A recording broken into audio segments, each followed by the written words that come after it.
आज मी तुम्हाला उन्हाळी वाळवणातले रव्याचे सर्वात सोपे पापड दाखवणारे। फक्त एक कुकरची शिट्टी आणि आपले पळी पापड एकदम झटपट होणारे ते रव्याचे, खायला पण खूप छान लागतात आणि बनवायला पण खूप सोपे। एक वाटीमध्ये 50 पापड तयार होतात। ते कसे बनवायचे ते आज मी तुम्हाला इथे सांगणार आहे आणि झटपट होतात। मेन म्हणजे खूप छान असे कुरकुरीत पण बनतात आणि 3 ते 4 दिवस आपल्याला इथे रवा भिजवण्याची गरज नाही। तर इथे झटपट पापड मी तुम्हाला आज इथे बनवून दाखवणार आहे। एकदम सोपी पद्धत आहे। त्यासाठी आपल्याला 1 वाटी रवा घ्यायचा आहे। तर इथे बघू शकता तुम्ही मी रवा घेतलेला आहे। हा रवा घेताना बारीक रवा घ्यायचा आहे। जर बारीक रवा नसेल तर तुम्ही हा थोडासा मिक्सरला फिरून घेतला तरी चालेल। आता प्रमाण बघू शकतात, रवा पूर्ण वाटी भरलेला नाहीये, वाटीला थोडासा कमी आहे। याचप्रमाणे आपल्याला पाणी पण घ्यायचं आहे, म्हणून मोजून घेताना आपण नीट घेणार आहे। बघा थोडासा वाटीला कमी आहे आणि त्याचप्रमाणे आपण पाणी सुद्धा घेणार आहे। तर ते किती पाणी घ्यायचं ते मी तुम्हाला सांगते। तर इथे बघा आपण कुकर ठेवलेला आहे गॅसवर। आता आपण इथे पाणी मोजून घेणार आहे। आता बघा जितका रवा होता तितकंच पाणी आपल्याला घ्यायचं आहे। अशा आपण 7 वाट्या पाणी इथे वापरणार आहे आणि 7 वाट्या आपण इथे मोजून घेतोय। मी तुमच्या समोर दाखवते, ही 3री वाटी आहे।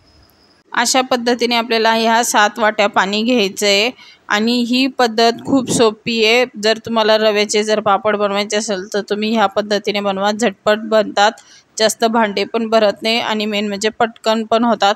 तर बघा इथे मी 7 वाट्या पाणी इथे मोजून घेतलेलं आहे। ही 7वी वाटी शेवटची आणि आपलं पाणी इथे मोजून झालेलं आहे। तर 1 वाटी रव्याला 7 वाट्या आपण पाणी वापरले। त्यानंतर चवीनुसार 1 चमचा मीठ घालायचं आहे। त्यानंतर बघा इथे वाळलेली मिरची ती थोडीशी मिक्सरला फिरून घेतलेली आहे, ती 1 चमचा घालायचं आहे। नंतर आपल्याला थोडा पाव चमचा इथे पापड खार घालायचा आहे आणि पाव चमचे इथे आपण जिरे घातलेले। गॅस फास्ट करायचा आहे आणि त्यानंतर आपल्याला रवा जो आहे तो आपल्याला कुकरमध्ये घालून घ्यायचा आहे। आता पूर्ण रवा मी यामध्ये घालून घेतलेला आहे आणि इथे आपल्याला मिक्स करत राहायचं आहे। तर बघू शकतात, कारण की त्याच्या गाठी होऊ शकतात, म्हणून हे सतत हलवत राहायचं आणि छान असं मिक्स करायचं आहे। कारण की जसं घट्ट होईल त्याच्या गाठी होऊ शकतात, म्हणून आपल्याला पहिल्यांदा छान असं थोडंसं घट्ट होईपर्यंत असं मिक्स करून घेऊ आपण आणि ह्या पद्धतीने थोडंसं घट्ट करून घ्यायचं आहे। जर तुम्हाला माझा व्हिडिओ आवडला तर प्लीज लाईक, शेअर आणि कमेंट करा आणि अजूनपर्यंत तुम्ही माझ्या चॅनलला सबस्क्राईब केले नसेल तर सबस्क्राईब करा। एका ताईंनी कमेंट केली होती की आम्हाला रव्याची कुरडई किंवा रव्याचे पापड दाखवा आणि सोप्या पद्धतीने दाखवा। त्या ताईंसाठी आज मी ही रेसिपी बनवलेली आहे। अशाच पद्धतीने आपल्या चॅनलवर अशा बऱ्याच व्हिडिओ आहे ज्या पद्धतीने गव्हाची कुरडई, तांदळाची कुरडई सोप्या पद्धतीने आपण बनवू शकतात। तुम्ही जाऊन आपल्या चॅनलला भेट द्या आणि त्याच्यावर जाऊन बघू शकतात। त्यानंतर बघा इथे हे मिश्रण आता घट्ट होण्यास सुरुवात झालेली आहे। आधीपेक्षा बरंच असं घट्ट दिसतंय। तर आता थोडंसं घट्ट झाल्यानंतर यामध्ये मी कसुरी मेथी घालते आणि कसुरी मेथी घातल्यामुळे त्याची चव खूप छान लागते। मी पहिल्यांदाच ट्राय केलं पण त्याची चव खूप मस्त लागते। तर मी यामध्ये थोडीशी कसुरी मेथी वापरलेली आहे। जर तुमच्याकडे कसुरी मेथी नसेल तर तुम्ही इथे कोथिंबीरसुद्धा घालू शकतात। आता हे बॅटर बघा 2च मिनटात असं घट्ट होऊन आलेलं आहे आणि ह्याच पद्धतीने झालं पाहिजे। आता झाकण लावायचं आहे आणि गॅस कमी करायचा आहे आणि फक्त 3 ते 4 मिनटं वाफ काढायची। आपल्याला इथे शिट्टी अजिबात काढायची नाही आहे, नाही तर ते उतू जाऊ शकतं, म्हणून आपल्याला फक्त इथे 2च मिनटं वाफ काढून घेतल्यानंतर बघा 2 ते 3 मिनटानंतर छान असं आपलं इथे बॅटर तयार झालेलं आहे आणि ह्याच पद्धतीने पाहिजे आणि एकदम मस्त शिजलं जातं वाफेमध्ये। त्यामुळे काय होतं, पापड तुटत नाही आणि पापड एकदम छान येतात आणि कुरकुरीत पण बनतात आणि मस्त असे फुगतात पण। तर जर तुमचे पापड वगैरे तुटत असेल तर तुम्ही ह्या पद्धतीने बघा 1च मिनटं, 1 ते 2 मिनटं वाफ द्यायची, जास्त वेळ वाफ द्यायची नाही। आपल्याला इथे कुकरची शिट्टी पण काढायची गरज नाही आहे। आता हे बॅटर तयार झालेलं आहे। आता आपण हे बॅनरवर हे पळी पापड काढून घेणार आहे। तर इथे मी बॅनरवर घालते, तुम्ही प्लॅस्टिकच्या पेपरवर किंवा साडीवर सुद्धा घालू शकतात आणि एकदम मस्त निघतात ते। आणि मी इथे फॅन खाली सुकून घेणार आहे, मी उन्हात वाळत नाही घालणार आहे, कारण की मी इथे फॅन खाली घरामध्येच सर्व पापड तयार करून घेणार आहे आणि पटपट घालून घ्यायचे। थंड होण्याआधी आपण हे पटापट हे पापड सर्व घालून घ्यायचे आणि बघा एकदम सोपी पद्धत आहे आणि झटपट होतात, जास्त वेळ पण लागत नाही आणि चवीला सुद्धा खूप छान लागतात हे पापड। ह्या उन्हाळ्यामध्ये तुम्ही नक्की ट्राय करून बघा आणि आवडली असेल तर जास्तीत जास्त लोकांपर्यंत शेअर करा, म्हणजे त्यांना पण ही पद्धत कळेल आणि ते सुद्धा घरी ट्राय करून बघतील। तर आता आपण ह्या पद्धतीने सर्व पळी पापड घालून घेणार आहे आणि तुम्ही बघू शकता एकदम मस्त आलेले आणि मस्त कलर पण बघा किती छान आलेला आहे त्याचा। तर आपण हे सर्व पापड यामध्ये घालून घ्यायचे। जर तुम्हाला माझा व्हिडिओ आवडला तर प्लीज लाईक शेअर आणि कमेंट करा आणि अजूनसुद्धा तुम्ही माझ्या चॅनलला सबस्क्राईब केले नसेल तर सबस्क्राईब करा।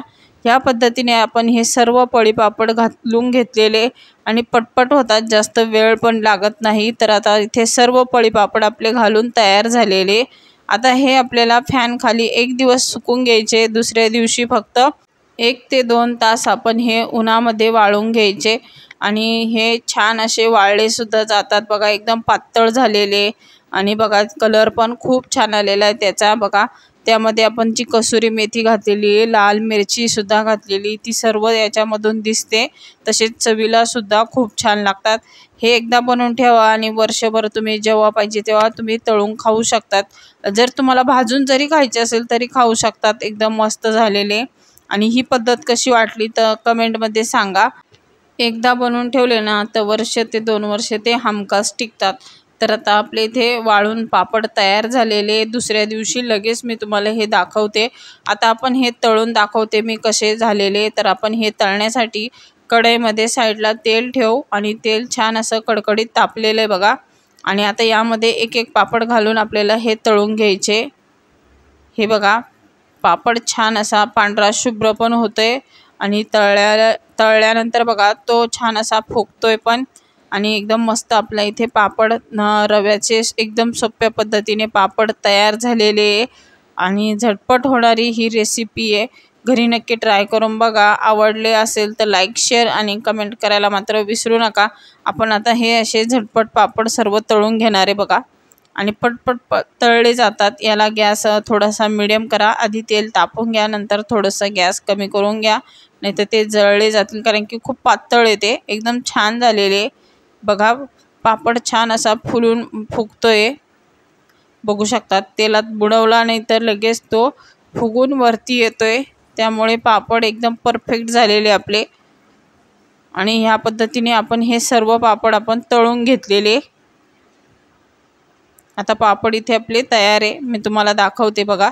एकदम छान असे कुरकुरीत आपले पापड पांढरे शुभ्र दिसतंय बघा। आधी जेव्हा वाळले होते तेव्हा थोडेसे असे पिवळसर दिसत होते, पण तळल्यानंतर छान असे पांढरं शुभ्र दिसते आणि तसेच चवीला सुद्धा खूप छान लागतात। तर आता मी तुम्हाला इथे बघा एक पापड तोडून दाखवते। हे बघा एकदम कुरकुरीत झालेला आहे आणि एकदम क्रिस्पी झालेले। घरी नक्की ट्राय करून बघा आणि व्हिडिओ पूर्ण बघितल्याबद्दल धन्यवाद।